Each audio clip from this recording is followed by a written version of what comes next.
पर मूल भावना तो यह है, ठाकुर जी द्वारिका से वृंदावन जा रहे हैं। राजा ने कहा ठाकुर जी तो द्वारिका से वृंदावन कभी नहीं गए, द्वारिका आने के बाद ठाकुर जी का वृंदावन गमन तो हुआ नहीं।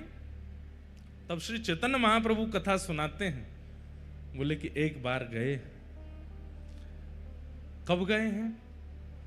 कुरुक्षेत्र में सूर्य ग्रहण हुआ था, और सूर्य ग्रहण के काल में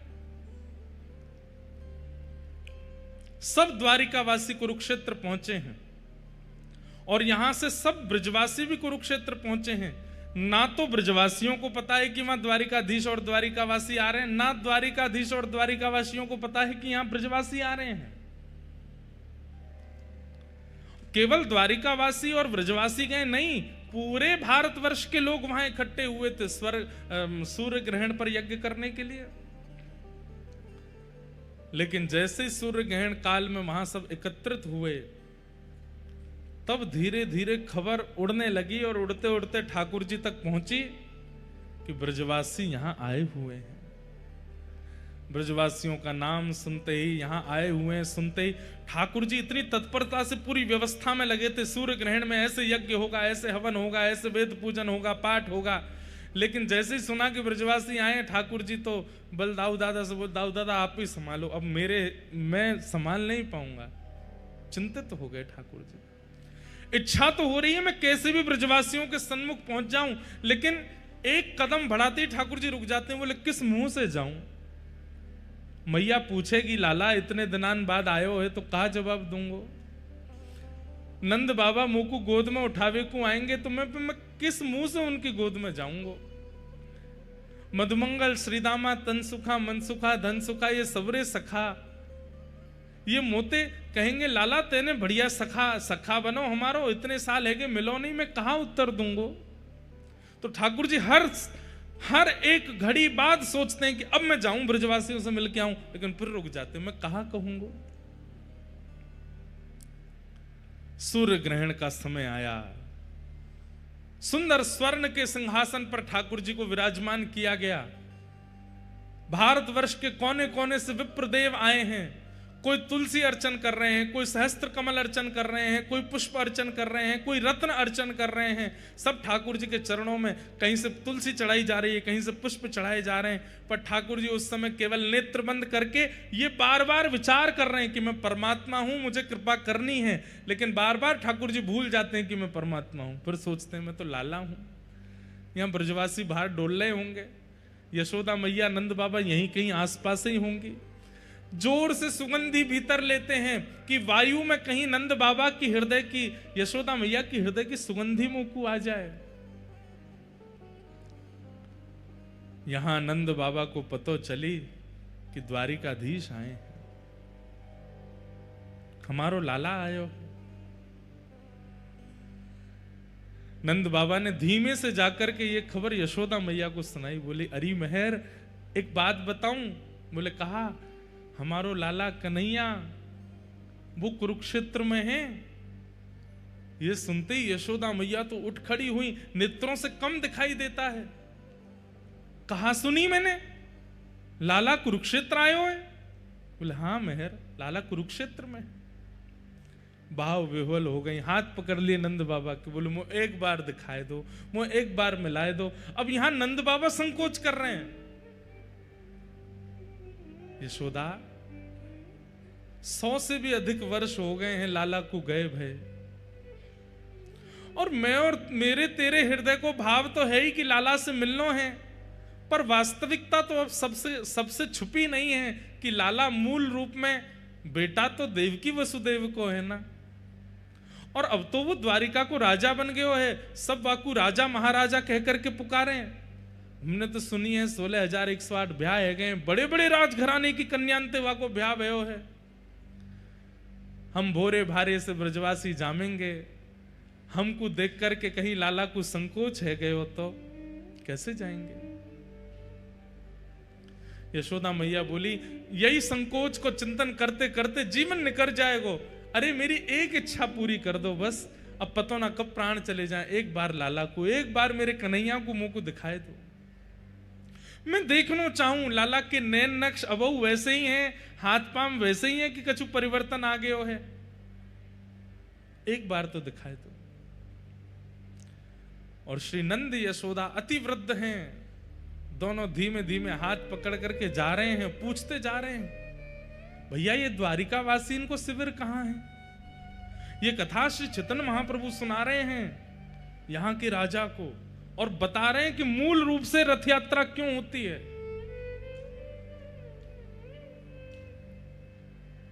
पूछते जा रहे हैं द्वारिका वासी कहां है? जैसे ही द्वारिका के शिविर में पहुंचे, और वहां तो असंख्य लोग नर नारी घूम रहे हैं, और सब कोई माला जाप कर रहे हैं, कोई मंत्र जाप कर रहे हैं, कोई आराधन कर रहे हैं, कोई देव पूजन कर रहे हैं, क्योंकि अब ग्रहण काल है। नंद बाबा जाके बोले, भैया हमारो कन्हैया कौन से कमरा में है, हमारो कन्हैया कौन से शिविर में है, हमारो कन्हैया कहां बैठो है? द्वारिका के लोग बोले, कौन कन्हैया? अरे हमारो गोपाल। बोले, कौन गोपाल? अरे हमारो लाला। और कौन लाला? अरे तुम्हारो द्वारिकाधीश। तो ऐसे बोलिए ना, क्या आप कन्हैया बोल रहे हैं, गोपाल गोविंद क्या बोल रहे हैं? राजा धीराज महाराज गौ ब्राह्मण प्रतिपालक वसुदेव नंदन देवकी नंदन श्री कृष्ण चंद्र भगवान, ऐसे कहिए।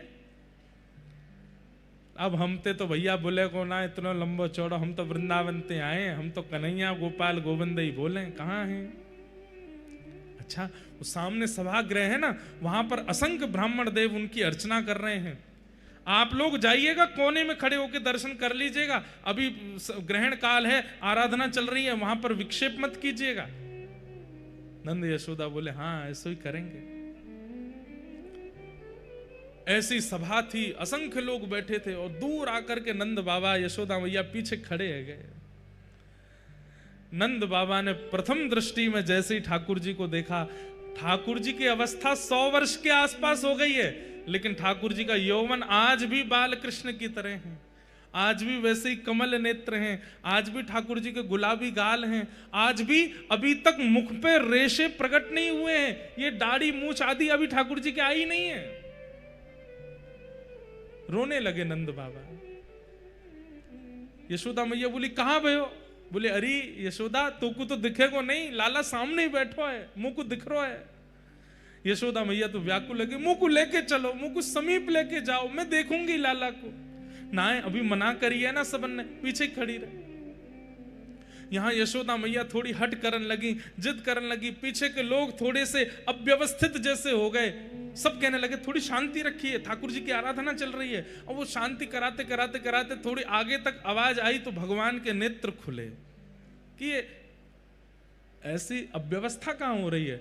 और जैसे ही ठाकुर जी ने नेत्र खोल करके पीछे देखा, 80 बरस के थे नंद बाबा जब लाला भये, आज कितनी अवस्था है ठाकुर जी की। नंद बाबा 200 वर्ष के आसपास है, बड़ी दाढ़ी, वयो वृद्ध स्वरूप है गए और नंद बाबा को। जैसे ही ठाकुर जी ने नंद बाबा देखे, और नंद बाबा के बगल में खड़ी भाई यशोदा मैया हट कर रही है, मुंह को लाला से मिलनो है। ये दृश्य जैसे ही ठाकुर जी ने देखा, आराधना तो सब भूल गए। वहां पर जितने ब्राह्मण खड़े, हाथ में रत्न की आराधना, कोई तुलसी की आराधना, कोई कमल की आराधना, वेद मंत्र बोल रहे हैं, साक्षात वेद प्रकट होकर के ठाकुर जी की आराधना कर रहे हैं। ठाकुर जी तो सब भूल भाल गए, तुरंत कूदे हैं अपने सिंहासन से और दौड़ करके गए और जाकर के मैया मैया मैया कहते हुए ठाकुर जी गए और जाकर के श्री यशोदा मैया की गोद में, अंग में अंक से लगाया नहीं है। जैसे एक छोटा बालक दौड़ करके बहुत दिन बाद परदेश से आए हुए पिता की गोद में उछल करके लपक जाता है, गोद में चढ़ जाता है, ऐसे ही ठाकुर जी यशोदा मैया की गोद में चढ़ गए ऊपर। अपने दोनों पैरन से मैया की कमर पकड़ ली, हाथन से मैया को अंग पकड़ लियो और रुदन करने लगे, मैया की गोद में चढ़ गए।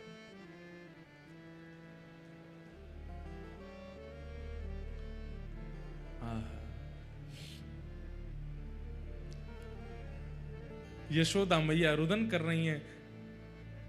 इतनी अवस्था ठाकुर जी की हो गई, 16,108 ब्याह हो गए, प्रत्येक पत्नी से संतान भी हो चुकी हैं और संतानों के भी ब्याह हो चुके हैं। उस अवस्था में ठाकुर जी यशोदा मैया की गोद में चढ़ गए और मैया की गोद में जाते बहुत देर तक तो रुदन करते रहे और थोड़ी देर बाद मैया के वक्ष पर अपना हाथ फेरन लगे और बोले, मैया मुझे बहुत दिना से भूख लग रही है, मैं अभी तक तृप्त ना भय हूं, मैया मुझको अपना दूध पिवा, अब ही पिवा। अब द्वारिकाधीश नहीं है, अब वृंदावन चंद है। छोटे से लाला को जैसे गोद में मैया लेती है, ऐसे ही ठाकुर जी को लेकर के बीच आंगन में बैठ गई। चारों तरफ द्वारिकावासी देख रहे हैं, नंद बाबा खड़े हैं बगल में और श्री यशोदा मैया लाला को अपने पयोधर का पान करा रही हैं। 200 वर्ष की वयोवृद्धा यशोदा मैया ने जैसे ही अपना पयोधर ठाकुर जी के मुख में दिया, अपने आप दुग्ध प्रकट होने लगा और ठाकुर जी दूध पान कर रहे हैं। रुक्मणी जी घुटनों पर बैठे बैठे रुदन कर रही हैं। सत्यभामा, जामवती, जितनी सब भगवान की पटरानियां हैं, इस दृश्य को देखकर के कोई आश्चर्यचकित हो रही है, ये क्या देख रहे हैं हम। सबके कान में खबर पड़ी कि यशोदा मैया है। जैसे ही पता चला यशोदा मैया, सब द्वारिकाधीश, द्वारिका के लोग अपने अपने स्थान पर ही दंडवत प्रणाम करने लगे। यशोदा मैया की जय हो। यही है यशोदा मैया।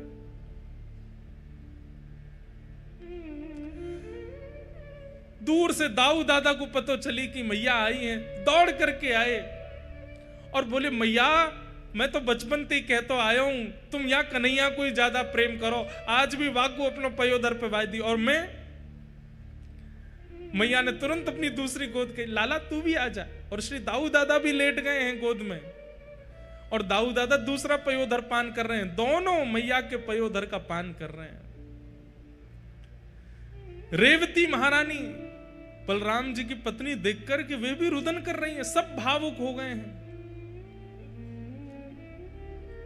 यशोदा मैया के नेत्रों से प्रेमाश्रु झर रहे हैं। लाला के एक एक अंग को टटोल रही हैं। लाला का सिर कैसे है, केश कैसे हैं, कान कैसे, मस्तिष्क कैसे, नासिका कैसी, आंख कैसी, सब कुछ आज तक वैसा ही है जैसे वृंदावन में थे ठाकुर जी। कोई परिवर्तन नहीं हुआ।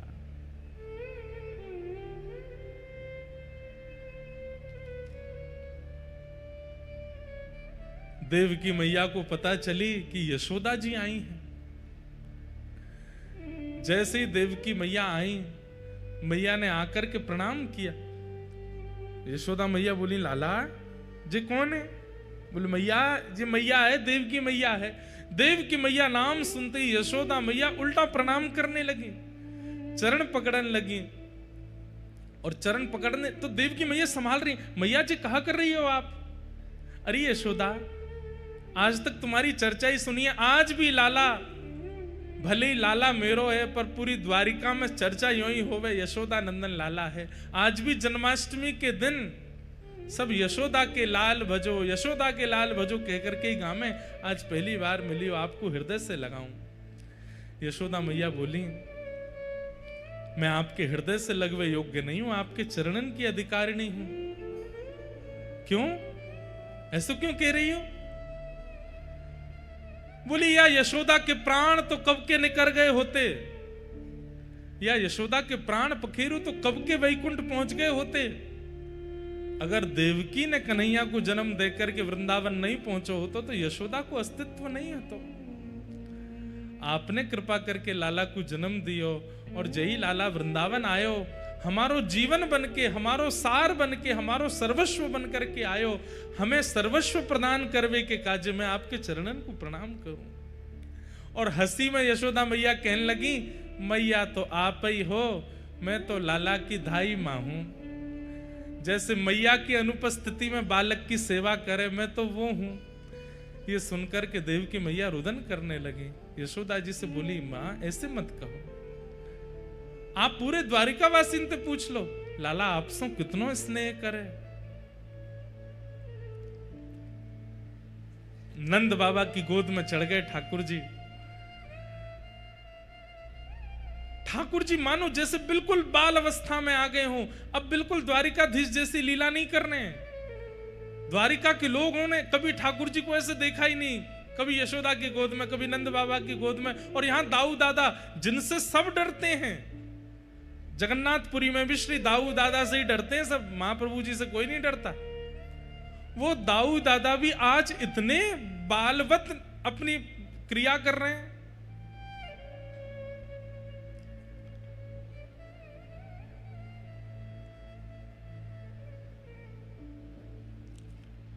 तभी ठाकुर जी के कान में खबर पड़ी श्री राधा रानी भी आई हैं। राधा रानी का नाम सुनते ही ठाकुर जी थोड़े गंभीर हो गए और गंभीर अवस्था में आकर के मैया को तो भीतर बिठाया, सब पत्नियों से मिलवाया, सब क्रिया करी और अवसर जानकर के ठाकुर जी बोले कि किशोरी जी नहीं आएंगे, मैं ही जाऊंगा।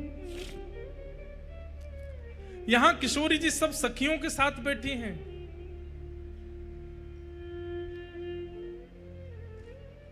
तभी बैठी बैठी किशोरी जी अचानक कहती हैं, ललिता ऐसो क्यों लग रहा है कि द्वार पर श्री कृष्ण आए हैं, तू देख तो।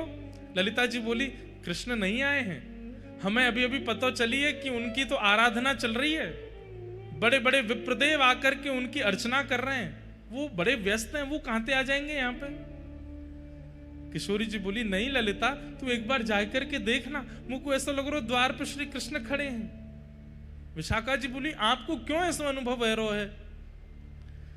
किशोरी जी बोली, अभी अभी जो ब्यार चली ना वायु की, वह ब्यार में श्री कृष्ण के तन की सुगंधी है और ये सुगंधी आज 100 वर्ष बाद मेरी नासिका को प्राप्त भई है। मेरा हृदय मयूर नृत्य कर रहा है, मुझको पूर्ण रूपेण विश्वास है, तुम द्वार पे जाके देखो श्री कृष्ण खड़े हैं।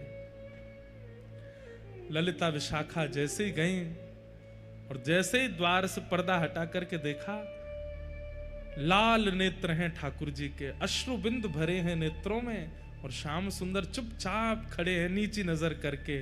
और खड़े खड़े मानो जैसे कोई कहने में तो थोड़ी अतिशयोक्ति लगती है, लेकिन अत्यंत व्याकुल व्यक्ति या अत्यंत आत्मग्लानि से भरा हुआ व्यक्ति होता है, जिसे बस ये लगता है मैं मुख कैसे दिखाऊं। ऐसे ठाकुर जी दोनों हाथ समेटे नीची नजर खड़े वहां खड़े हैं। देख करके तुरंत समस्त अष्ट सखियां आदि सब गोपियों ने सब तुरंत दंडवत प्रणाम किया। आज 100 वर्ष की प्रतीक्षा के बाद ठाकुर जी दिखे। ललिता विशाखा जी बोल रही हैं लेकिन मुख से शब्द नहीं प्रकट हो रहे हैं। कह रही हैं, श्याम सुंदर आप यहां क्यों खड़े हैं, भीतर चलिए, किशोरी जी बुला रही हैं। ठाकुर जी बस सिर हिला के इशारा कर रहे हैं, मैं अधिकारी नहीं हूं भीतर जाने का। यहां भीतर किशोरी जी व्याकुल हो रही हैं और बार बार बस यही देख रही हैं, इतना समय इतना विलंब क्यों लग रहा है, क्यों नहीं आ रहे हैं श्याम सुंदर। जैसे ही किशोरी जी बाहर निकलने के लिए अपने आसन से उठी, तभी ललिता जी बोली, देखो श्याम सुंदर आप भीतर नहीं जा रहे, किशोरी जी बाहर आ रही हैं। जैसे ही ठाकुर जी ने सुना कि किशोरी जी आ रही हैं तो अरे वो क्यों श्रमित हो रही है, मैं चल रहा हूं ना भीतर। तुरंत ठाकुर जी भीतर गए और आज 100 वर्ष के पश्चात किशोरी जी की दृष्टि के सामने ठाकुर जी हैं और ठाकुर जी की दृष्टि के सामने श्री किशोरी जी हैं। शब्द नहीं है। ये द्वारिका व्रज मिलन जब हुआ है कुरुक्षेत्र में, उस समय वार्ताएं नहीं हुई हैं, केवल सब मौन मौन हैं, एक दूसरे को देख करके ही आनंदित हो रहे हैं। सबके मन में बस एक ही भाव आ रहा है कि बोल करके किसी संवाद को प्रारंभ क्यों करें। इतने वर्ष बाद नेत्रों को श्याम सुंदर दिखें, देख लो इन्हें। ठाकुर जी किशोरी जी के चरणों में बैठ गए और चरणों में बैठ करके कहना तो चाहते हैं कि मुझे क्षमा कर दो, लेकिन कह नहीं रहे हैं। केवल हाथों से जब चरण स्पर्श किए तो स्पर्श मात्र से किशोरी जी को यह अनुभव हो रहा है कि ठाकुर जी क्षमा प्रार्थना कर रहे हैं। बंधुओं, प्रेम की एक अवस्था है, ध्यान से सुनिएगा, कि हमारा प्रेमी भले ही हमसे दूर चला जाए, हमारा प्रेमी भले ही हमसे बात ना करे, हमारा प्रेमी भले ही हमें वर्षों तक दिखाई ना दे, लेकिन फिर भी उसके प्रति हमारे चित्त में दोष उत्पन्न ना होना, यह प्रेम का स्वरूप है। ठाकुर जी द्वारिकाधीश बन गए, 16,108 ब्याह हो गए, इतना सब कुछ हो गया, लेकिन ब्रजवासियों ने कभी कोसा नहीं ठाकुर जी को। छलिया, कपटी आदि आदि जो भी कहती हैं, कहने के बाद तुरंत अपनी बातों को समाप्त कर देती हैं।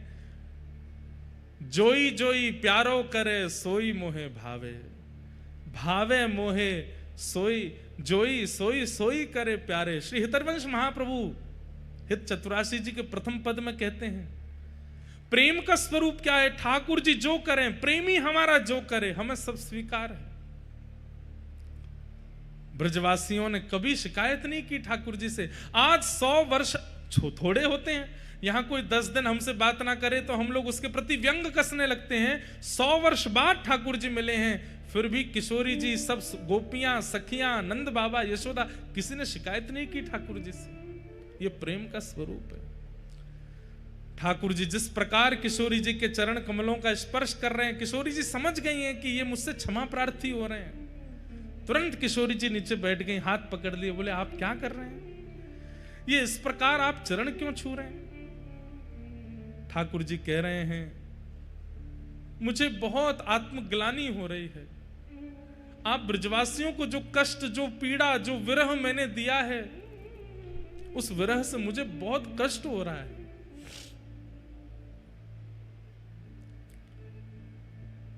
किशोरी जी ने हस्त कमल पकड़े, बोले नहीं, आपने हमें कोई विरह नहीं दिया। आप ही तो कहते हैं कि विरह में प्रकट किए गए अश्रुबिंद वो चित्त का मार्जन करते हैं, चित्त की शुद्धि होती है। अरे किसी के 1 दिन की शुद्धि, किसी के 10 दिन की शुद्धि। हम ब्रजवासी कितने सौभाग्यशाली हैं, हमारे तो 100 वर्ष की शुद्धि कर दी है आपने। और ये 100 वर्ष की शुद्धि हमारी नहीं है श्याम सुंदर, हमारे आने वाली पीढ़ी व्रज में जितने भी लोग जन्म लेंगे युगों युगों तक, चाहे वो कोई क्रम करें, नियम करें, अनुष्ठान करें, चाहे ना करें, वो फिर भी शुद्ध ही रहेंगे, क्योंकि उनके बट का भी रुदन हम ब्रजवासियों ने कर लिया है। वे परम पवित्र रहने वाले हैं। इसलिए ब्रजवासी सर्व पूज्य है। बड़े बड़े मठाधीश भी प्रणाम करते हैं ब्रजवासियों को। क्यों? ब्रजवासियों के बटके अश्रुबिंद ब्रजवासियों ने उस समय में बहा दिए, पवित्र हो गया है सबका चित्त।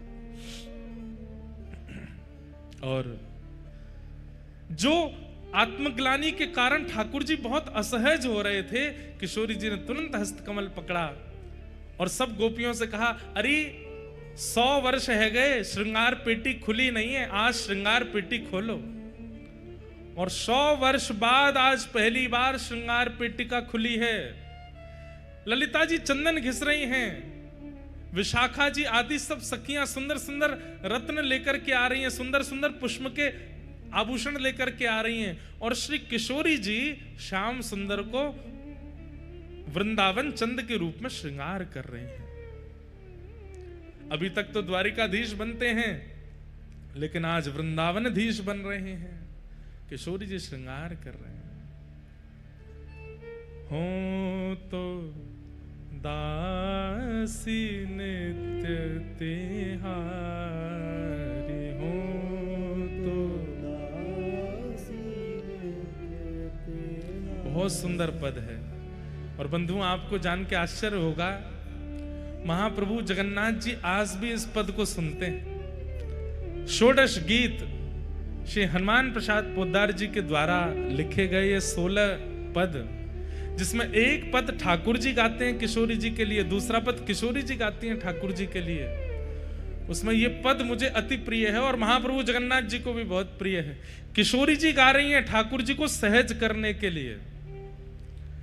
हो तो दासी नित्य तिहारी, हो तो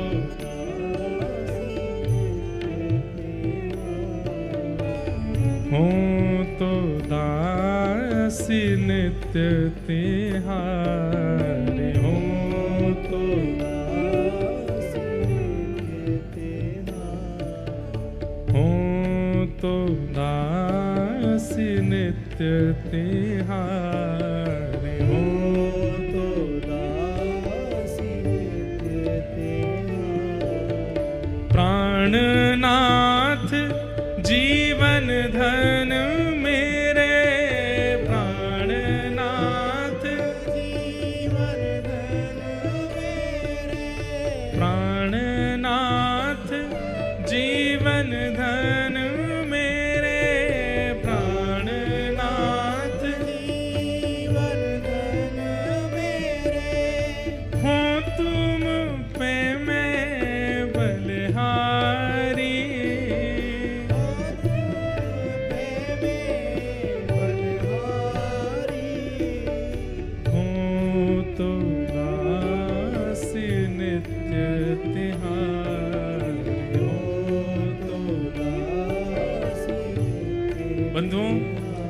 जो ठाकुर जी के प्रति वात्सल्य भाव रखते हैं उनके लिए अलग भाव है, जो ठाकुर जी के प्रति सख्य भाव रखते हैं उनके लिए अलग भाव है।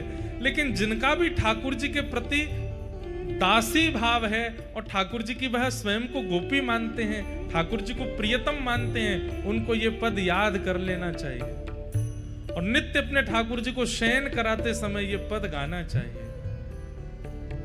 हो तो दासी नित्य तिहारे, हो तो दासी नित्य। शब्द सुनिएगा, चाहे तुम अति प्रेम करो, चाहे तुम अति प्रेम करो, तन मन सो मोह बिसराओ, तन मन सो मोह बिसराओ। आप स्वीकार करो तो भी मैं राजी हूं, आप मुझे ठुकरा दो तो भी मैं राजी हूं।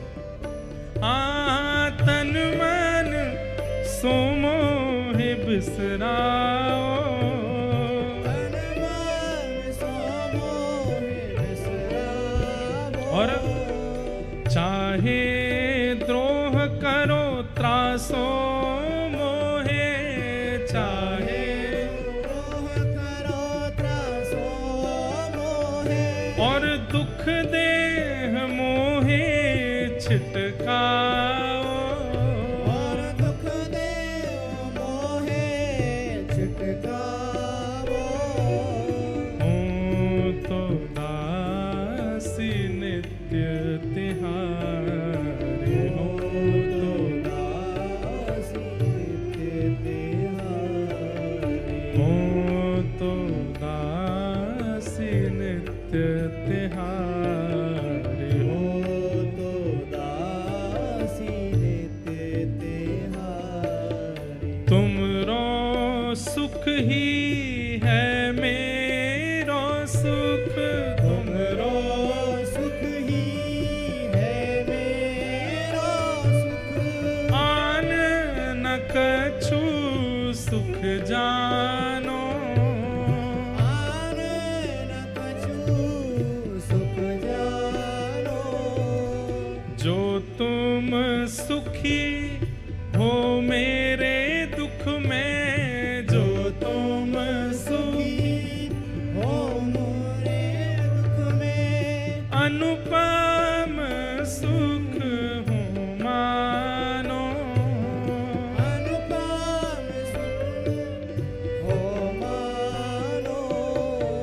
हो तो दासी नित्य तिहारी, हो तो दासी नित्य तिहारी, हो तो दासी नित्य तिहारी, हो तो दासी नित्य और तिहारी। दास का भाव क्या है? मैं अपने सुख के लिए कुछ नहीं करता, आपको सुख मिले उस क्रिया से मैं सुख भोगता हूं। सुख भोगूं तुमरे सुख कारण, सुख भोगूं तुम्हारे सुख कारण, सुख भोगूं, सुख भोगूं मतलब मैं सोऊंगा भी केवल इसलिए ताकि सुबह उठ करके आपकी सेवा में मुझे आलस ना आवे। मैं पाऊंगा भी इसलिए ताकि मेरे शरीर में वह शक्ति आवे कि मैं आपके दर्शन कर सकूं। मैं अपने लिए कुछ सुख नहीं भोगूंगा। कहते हैं कि जगन्नाथपुरी के गंभीरा में जब चैतन्य महाप्रभु सोते नहीं थे, पाते नहीं थे, तब राय रामानंद आदि जो सेवा में रहते थे वे जाकर के महाप्रभु जी के चरणों में प्रणाम करते कि महाप्रभु जी कुछ पा लीजिए। तो महाप्रभु जी मना करते, मुझे सुख नहीं है। तब महाप्रभु जी के संग में सेवक जन जो थे वे आचार्य चरण कभी कभी झूठ बोल देते और वे कहते, आपको जगन्नाथ जी से मिलना है ना, आप चाहते हैं ना कि श्याम सुंदर आपसे मिलने के लिए आए, तो अति सहज अति सरल चेतन महाप्रभु बन जाते और कहते, हाँ मैं तो चाहूं कि वो मुझसे मिले। बोले वो तभी मिलेंगे, कल मुझे मिले थे, मुझसे मिलके कह रहे थे मैं कृष्ण चैतन्य से मिलूंगा। सुनते ही महाप्रभु जी आनंदित हो जाते। ठाकुर जी ने तुमसे कहा वो मुझसे मिलेंगे, कहाँ मिलेंगे, कब मिलेंगे, लेकिन उन्होंने तो कहा है वो तब मिलेंगे जब आप प्रसाद पाओगे। चैतन्य महाप्रभु तुरंत कहने लगते, जल्दी लेकर के आओ, जल्दी भात परोसो, जल्दी दाल मां दो, जल्दी मुझे पवाओ। और प्रसाद पाते, खूब प्रेम से पाते, और पाने के बाद तुरंत पकड़ लेते। अब बताओ ना, मैंने प्रसाद पा लिया, कब मिलेंगे? तब दूसरे सेवक बोलते हैं, कल रात्रि ठाकुर जी मुझे भी मिले थे। अच्छा, कहाँ मिले थे, कैसे लग रहे थे, क्या कह रहे थे? ठाकुर जी कह रहे थे, बोले कृष्ण चैतन्य यदि शयन करेंगे तो मैं उनसे मिलूंगा। तुरंत महाप्रभु जी लेट जाते, चद्दर ओढ़ लेते और जल्दी जाओ बाहर, यहां से दिए बुझा दो, मैं शयन करूंगा, क्योंकि ठाकुर जी ने कहा है शयन करूंगा तो वो मुझसे मिलेंगे। ऐसे सेवक जन महाप्रभु जी को बहाना दे दे करके सुलाते हैं, खिलाते हैं। अपनी इच्छा से नहीं सोते, अपनी इच्छा से नहीं पाते हैं। प्रेम मार्ग बहुत कठिन है बंधुओं, या तो इस मार्ग में आइएगा नहीं, और आइएगा तो आपसे बड़ा सौभाग्यशाली कोई नहीं।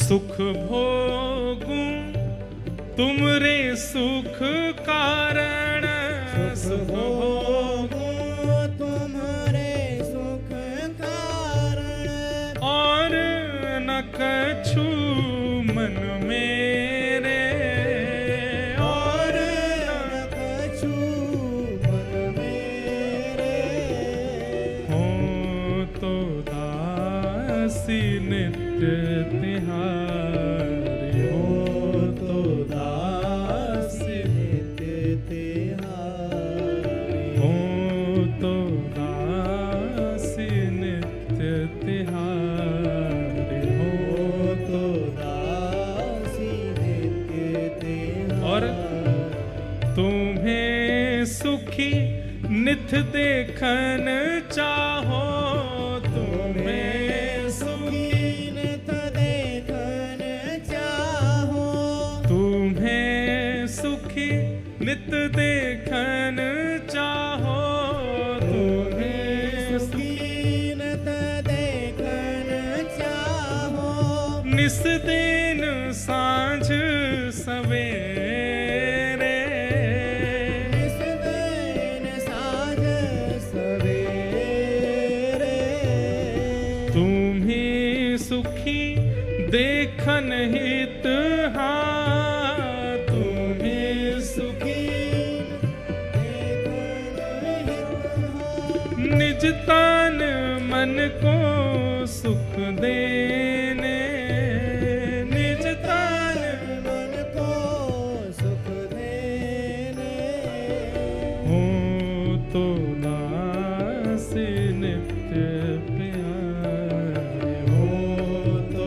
दासी नित्य तिहारी, हो तो दासी नित्य तिहारी, हो तो दासी नित्य तिहारी। तुम्हें समर्पण कर अपने को, तुम्हें समर्पण कर अपने को, नित तब रुचि को सेने, नित तब रुचि को सेने, तुम्हें समर्पण कर अपने को, तुम्हें समर्पण कर अपने को, नित तब रुचि को सेना, नित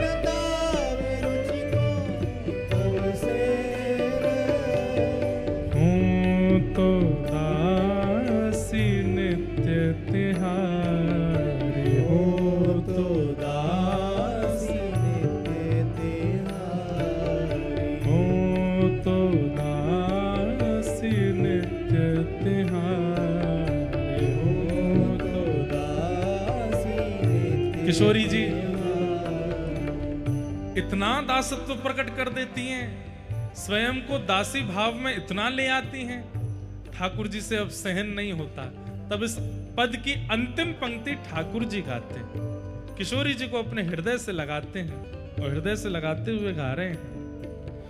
तुम मोहे प्राणेश्वरी हृदयेश्वरी, तुम मोहे प्राणेश्वरी हृदयेश्वरी, तुम मोहे प्राणेश्वरी हृदयेश्वरी, तुम मोहे प्राणेश्वरी हृदयेश्वरी, कांता कहीं सुच पावो, कांता कहीं सच पावो। यहाँ पर ठाकुर जी क्या कह रहे हैं, आप मेरी प्राणेश्वरी हो, आप मेरी हृदयेश्वरी हो, ये सब बातें मत कहो। अरे मैं तो ऐसा हूं। बोले कैसा? कोई अगर आपको मेरी कांता कहता है और मुझे आपका कांत कहता है तो मुझे तो मीठी मीठी शर्म आती है और बहुत अच्छा लगता है।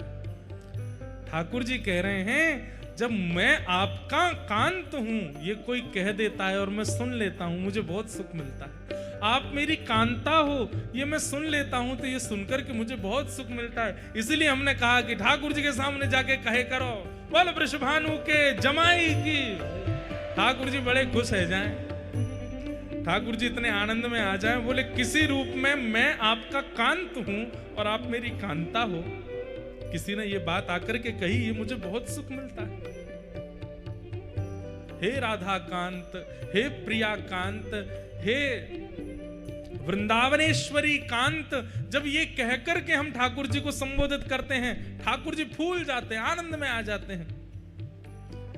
कभी अगर ठाकुर जी को बहुत प्रसन्न करना हो तो सुक्ति दे रहे हैं, किशोरी जी के अनंत नामों का उच्चारण करो और हर नाम के आगे ठाकुर जी से कहो कांत। आप कांत हो, आप राधा के कांत हो, आप सर्वेश्वरी के कांत हो, आप ब्रजेश्वरी के कांत हो, आप रम्या के कांत हो।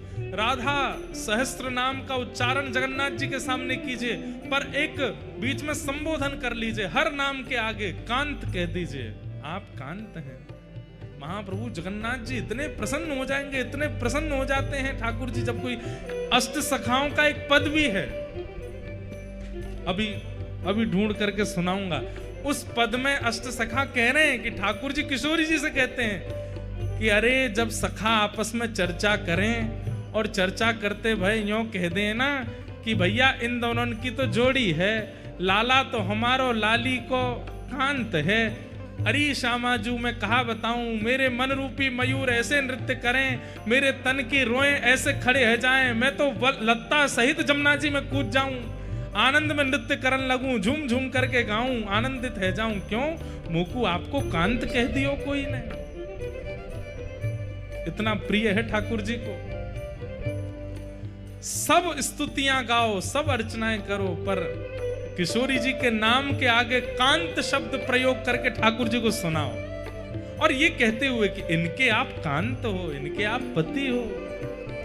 और राधा कृपा कटाक्ष कहने का अवसर नहीं हो, ठाकुर जी के सामने जाके सीधे कह दो, बोल बरसाने के जमाई की, वृषभानु के जमाई की, कीर्ति मैया के लाला की। लाला तो नहीं है, दामाद है, जामाता की जय हो। ठाकुर जी खुश हो जाते हैं। एक और है, बोले कहा श्री दामा के जीजा जी की जय हो। ठाकुर जी खुश हो जाते हैं। किसी रूप में मुझे कांत तो बताया।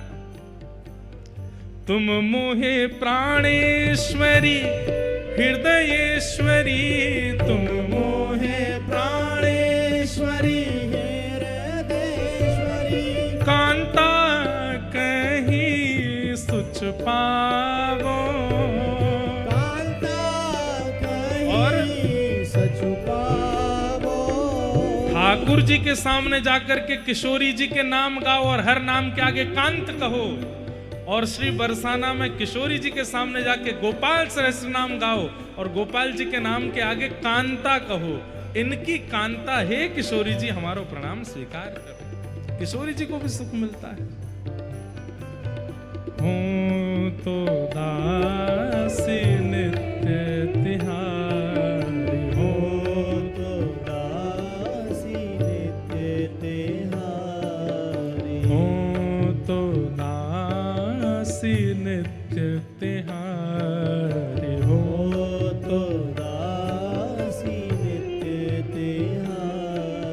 याते हो स्वीकार करो सब, याते हो स्वीकार करो सब।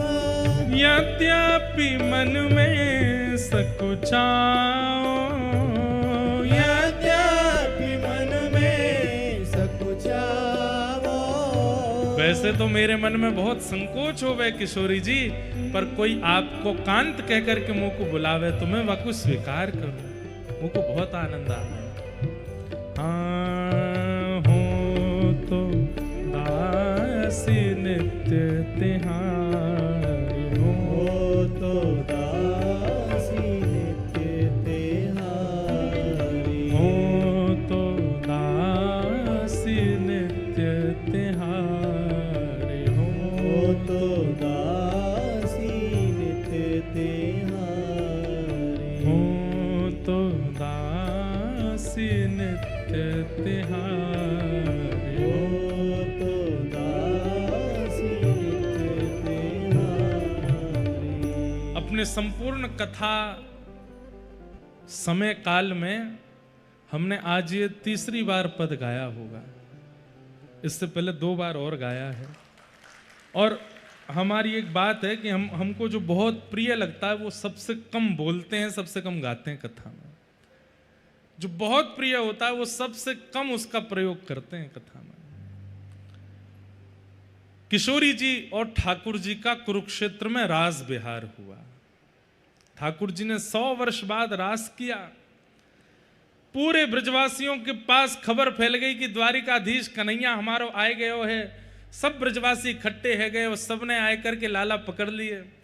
वो लाला तू परसों की कह के गए, बरसों बीत गए, लौट के नहीं आए हो वृंदावन।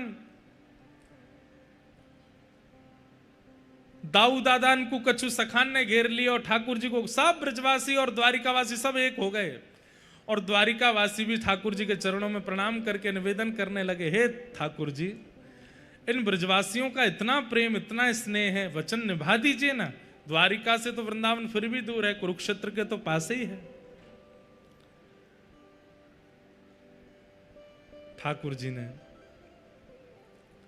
आज्ञा दी, ठीक है हम ब्रज चलेंगे। और तब सब ब्रजवासियों ने आनंद में भर के महाराज सुंदर सुंदर रथों का निर्माण किया। उसमें सुंदर चक्के लगाए गए, ऊपर से कपड़ा लगाए गए, कोई लोहा का प्रयोग नहीं, केवल लकड़ी से ठाकुर जी का रथ तैयार किया। और एक रथ में श्री ठाकुर जी विराजमान भये, एक रथ में श्री बलभद्र जी विराजमान भये, एक रथ में सुभद्रा जी और सब द्वारिका के लोग विराजमान भये। जैसे हमारे सब पंडा पुजारी लोग रथ में कितने चढ़ जाते हैं, कोई गिनती नहीं उनकी। कई बार तो गिनती करने पर आता है 500 पंडा पुजारी चढ़े एक ही रथ के ऊपर। कभी कभी आप देखेंगे नीचे जो रथ के चक्का है ना, इन चक्काओं के बीच में भी जगह होती, वहां बैठे होते हैं भीतर। ऐसे ही सब ब्रजवासी जन और सब द्वारिका के लोग एक ही रथ में सब लोग चढ़ गए।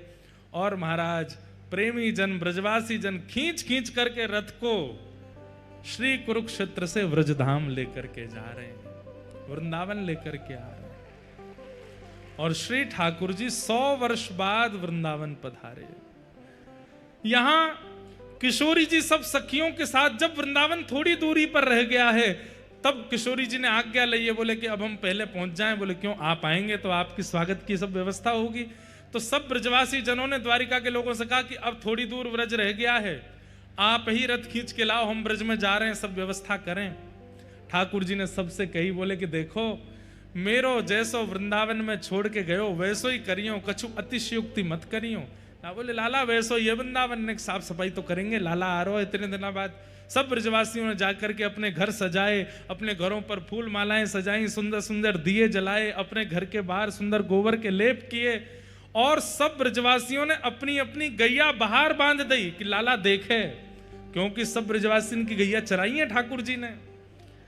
ठाकुर जी जब नंद बाबा से मिले तो यही पूछ रहे, मेरी धौरी गैया अब दूध देवे 100 साल बाद।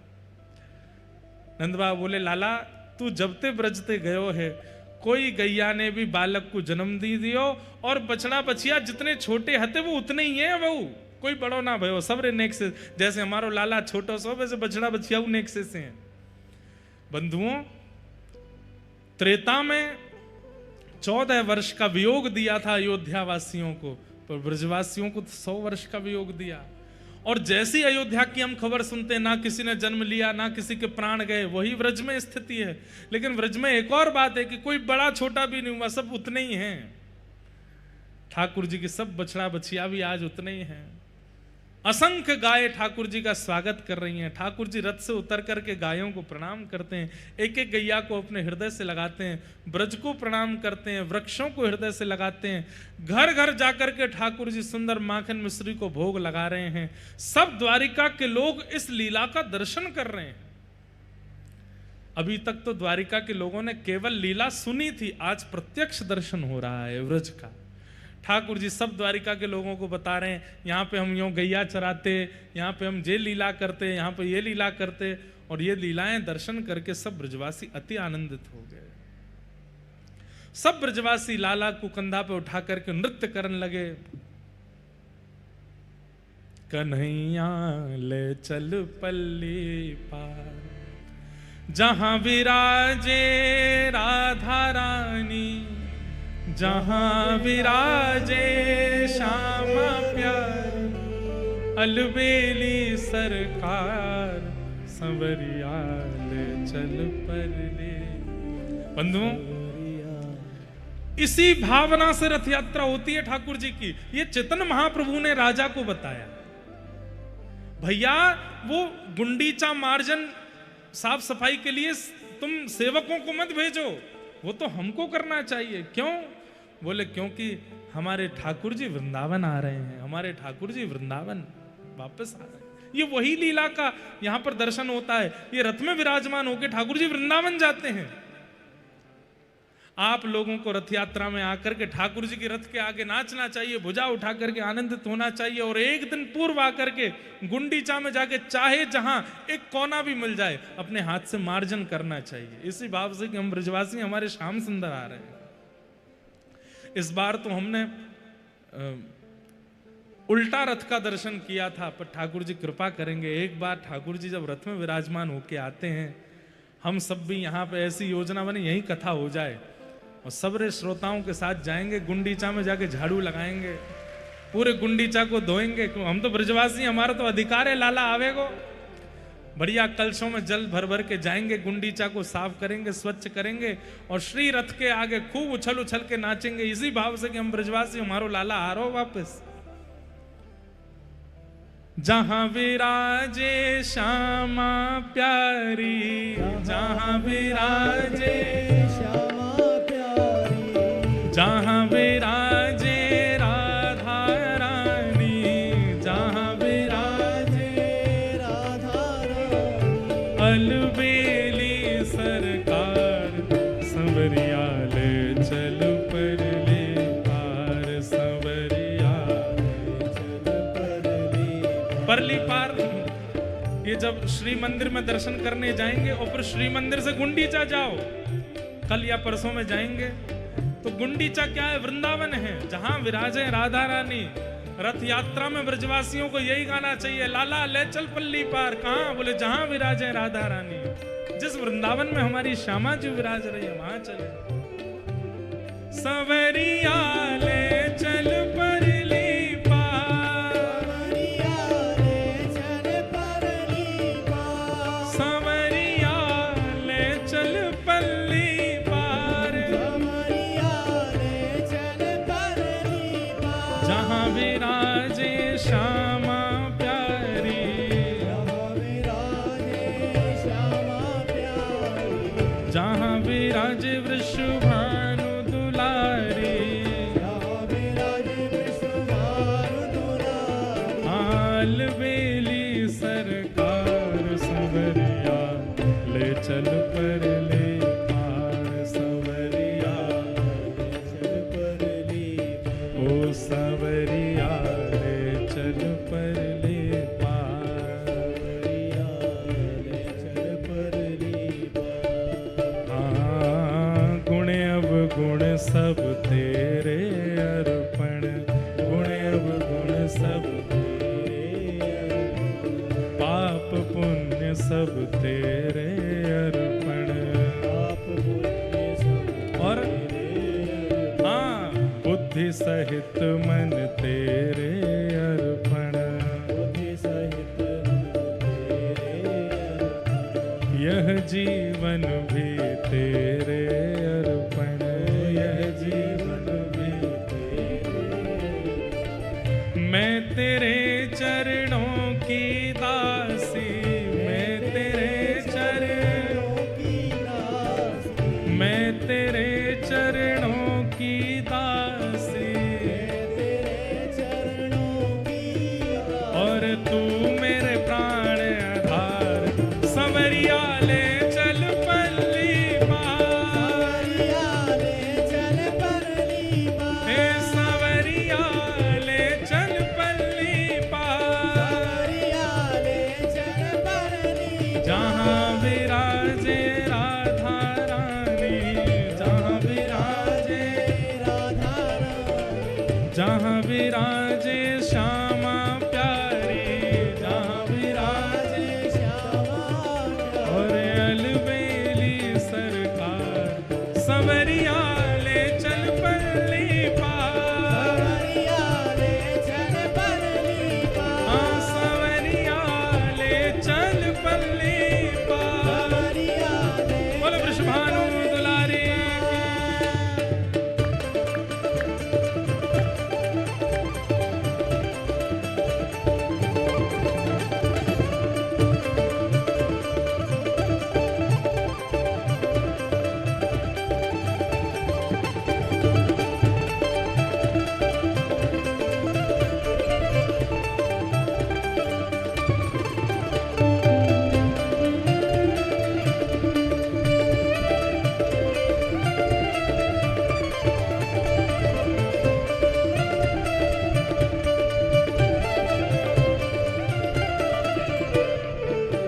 और यहाँ यशोदा ही गुंडीचा मैया के रूप में क्या कह रही हैं? तेरी आस लगा बैठी हूँ। तेरी आस लगा बैठी। अपना आप भुला बैठी हूँ। अपना आप भुला बैठी। हाँ, आंखें खूब थका बैठी हूँ।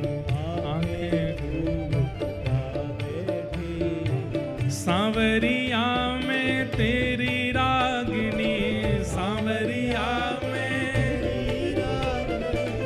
सांवरिया में तेरी रागिनी।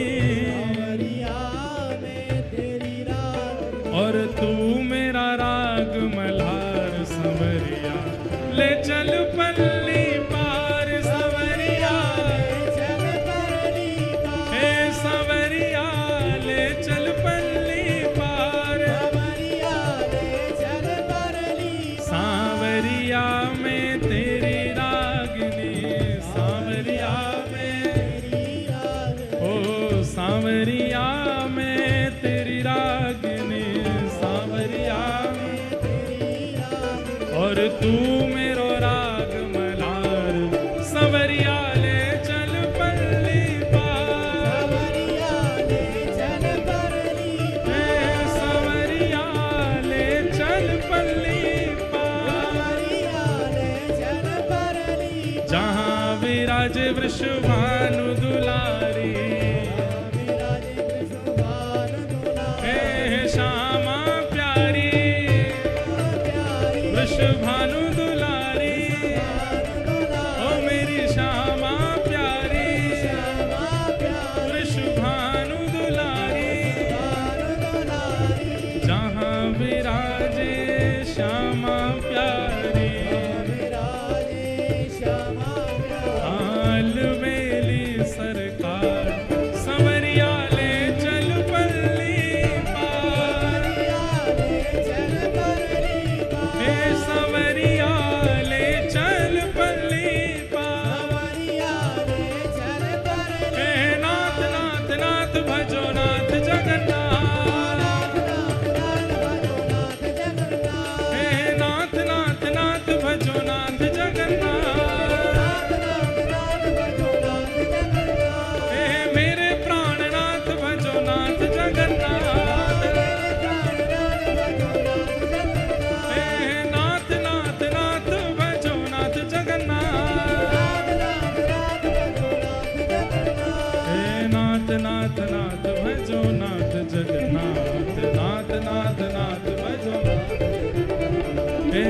नाथ नाथ भजो नाथ जगन्नाथ। हे मेरे प्राणनाथ भजो नाथ जगन्नाथ। हे मेरे प्राणनाथ भजो नाथ जगन्नाथ। हे मेरे प्राणनाथ भजो नाथ जगन्नाथ। जय जय श्री राम, जय जय श्री राम, जय जय श्री राम।